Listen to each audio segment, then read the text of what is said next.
They told you, we will bleed you with 1,000 cuts. They are working for their agenda. What the hell is your agenda? Spell it out to yourself and act upon that.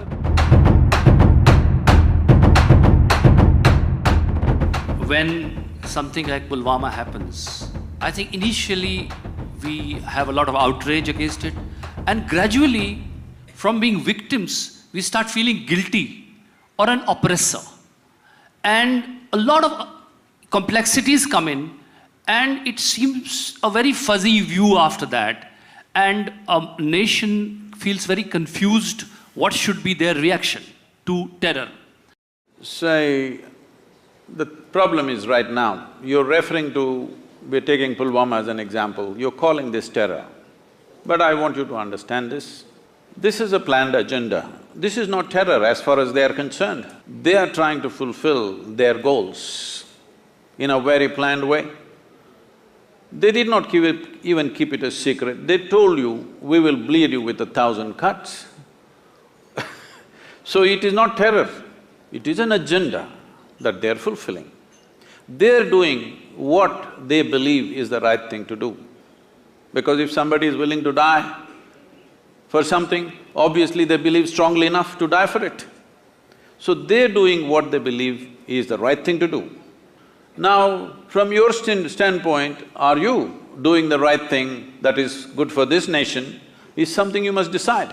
There is no need to get excited about this, there is no need to… you just get some satisfaction by labeling somebody a terrorist.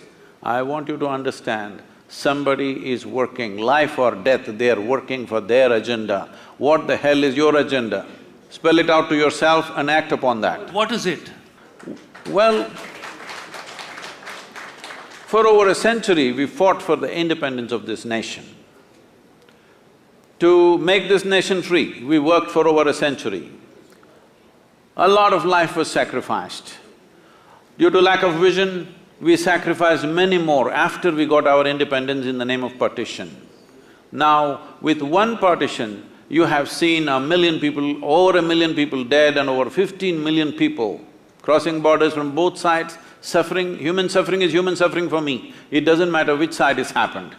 So people have suffered, and in 70 years, still a whole lot of them are still not even settled on both sides of the border.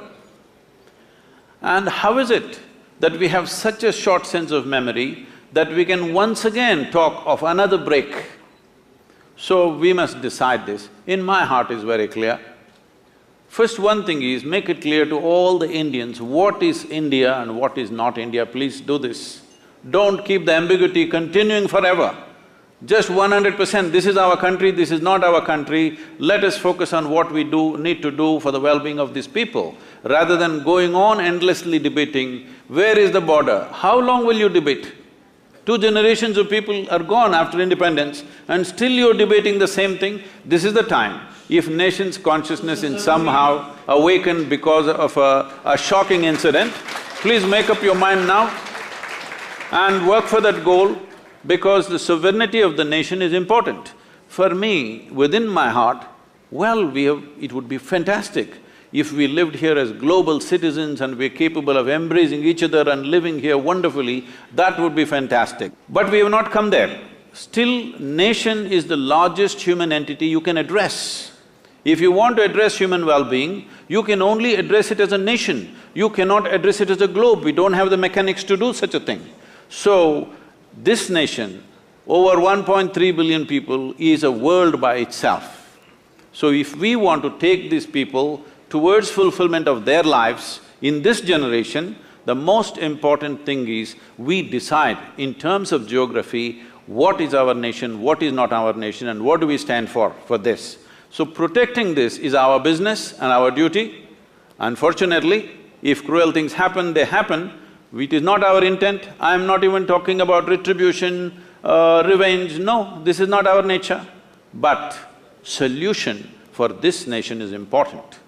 That people of this nation can prosper is an important duty that the leaders of this nation owe to every citizen in this country. For that, it is very important that our borders are quiet, because the service and sacrifice of our soldiers is the basis. It is upon that foundation that you write your poetry, I do my spirituality, he does his yoga, somebody does his business. For all this, the basic foundation is the stable situation in the country. If we don't create that, we are failing in our fundamental duty, we are not being peaceful, we are just being naive.